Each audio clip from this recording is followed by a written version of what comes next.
చెయ్యి పట్టాలని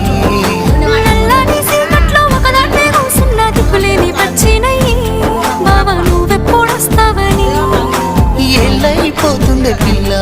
ఎన్నెలొచ్చింది మన బతుకులా ఏలైపోతుంది పిల్ల ఏలు వట్టంగా వస్తున్నాయా ఇన్నాళ్ళ ఎడబాటు ఎడవాసిపోతుందిలే ఈ సీనయ్య గుంటున్నదే సినదారా నీ కోసము ఈ దూరాన్ని చెరుపుతూ తీరాల కగిరింది అందాల ఈ మానవు